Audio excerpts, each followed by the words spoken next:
Hello everybody, my self Anmol Gandhi.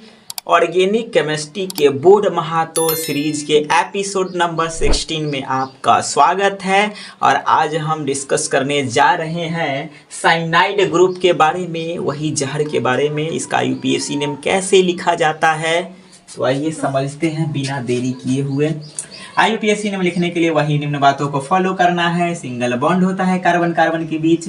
First name, क्योंकि जितना पढ़ा रहे हैं अब सब फर्स्ट आ रहा है, क्योंकि जितना का भी अल्काइल फार्मूला सब फर्स्ट नेम में ऐड होगा। इससे पहले अल्कोहल आर भी आता है, वो अलग प्रोसेस है। जितना का भी अल्काइल फार्मूला हो सब फर्स्ट नेम में आएगा। फर्स्ट नेम सयानो है, सिंबल CN है। उसके बाद कॉमन फार्मूला की मैं बात करूं तो CnH2n+1 है। वेयर, जहां n नंबर ऑफ कार्बन है, कार्बन की संख्या 1 से शुरू होती है। इसका अगर फुल डिटेल स्ट्रक्चर चाहिए तो C फॉर कार्बन होता है।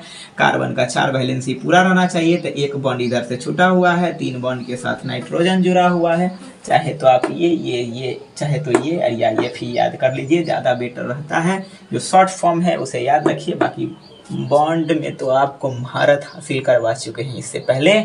और जिस दिन आप रिएक्शन पढ़ लीजिएगा, ऑर्गेनिक केमिस्ट्री नहीं सर, दुनिया का कोई भी केमिस्ट्री का क्वेश्चन हो, निचोड़ के आप रख दीजिएगा।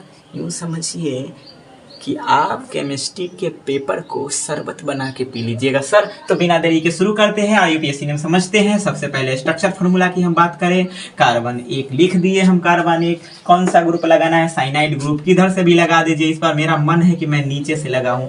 बार बार सब लोग कहेगा उधर ही लगाते हैं, इधर ही लगाते हैं, सर लो नीचे लगा दिए। इसका बॉन्ड 3 को पूरा होना चाहिए, 1 2 3, एगो H यहाँ, एगो H यहाँ, एगो H यहाँ। उसके बाद मॉलिक्यूलर फार्मूला यानी अणुसूत्र की मैं बात करूं तो क्या हो जाएगा, फिर वही कहानी, CH3 ऊपर में नीचा CN, CH3 ऊपर में नीचा CN। अब यूपीएससी नेम क्या आ जाएगा, पहले लिखा जाता है क्या लिखा जाता है, सयानो। कार्बन 1 को बोलते हैं मिथ, METH सिंगल बॉन्ड है इसलिए ANE सयानो मिथेन हो गया। उसी प्रकार C2 की कोई बात करें, अब लिख लीजिए sir direct UPSC name CYANO सयानो। 2 को बोलते हैं इथ, और उसके बाद क्या है, 2 को बोलते हैं इथ, और सिंगल बॉन्ड है तो ANE सयानो इथेन हो जाएगा। स्ट्रक्चर फार्मूला यानी संरचना सूत्र की बात करूं तो 1 1 2 CN। अब तो डायरेक्ट लगा सकता हूं ना जी, CN। उसके बाद इसको बॉन्ड पूरा कर दीजिए, H।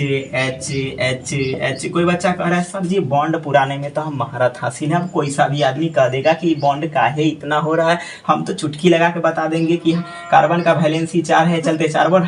हाइड्रोजन का वैलेंसी 1 है, चलते हाइड्रोजन 1 बॉन्ड से जुड़ता है। उसके बाद मॉलिक्यूलर फार्मूला की मैं बात करूं तो C2H5CN लगा दीजिए, हो गया मॉलिक्यूलर फार्मूला। उसके बाद आप अगर चेक करना चाहते हैं तो फार्मूला लिखिए CnH2n+1 CN। सर कहिएगा फार्मूला तो तुरंत ही याद हो जाएगा। अल्काइल याद कीजिए, सबके साथ फंक्शन रूप लगा दीजिए। n के मान कितना रखे बाबू, सब जल्दी बोलो। जैवो कार्बन तैवो n के मान 2 है, मान पुट कीजिए। CN के जगह पर 2, H 2 गुने n के जगह पर 2 plus 1 CN, C2H4 plus 1 CN, C2H5 CN। ये कंप्लीट हो गया। होमवर्क फिर आपको दे रहे हैं। क्या भाई, क्या मूड है?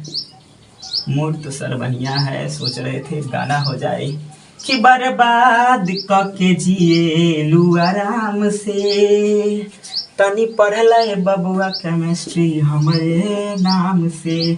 तो चलिए भाई पढ़ लीजिए। C10 आपको होमवर्क दिए हैं, C10 तक आप बना लीजिए। उम्मीद करते हैं ये वीडियो आपको समझ में आया होगा। समझ में आया है तो मिलते हैं आपसे नेक्स्ट वीडियो में इसी अंदाज के साथ, जहां मैं बताऊंगा नेक्स्ट फंक्शनल ग्रुप।